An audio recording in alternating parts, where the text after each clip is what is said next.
babies! Terça-feira, primeira fase do dia concluída com sucesso.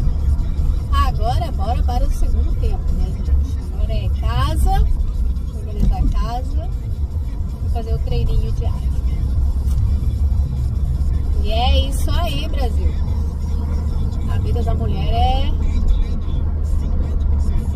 é guerreira, batalhadora. Mulher é top das top, né, gente? Mulher é... Falo que mulher é o sexo frágil, mas não é não, hein? Se for ver, mulher é muito forte. Forte mesmo. Então, homens, valorizem as mulheres de vocês principalmente.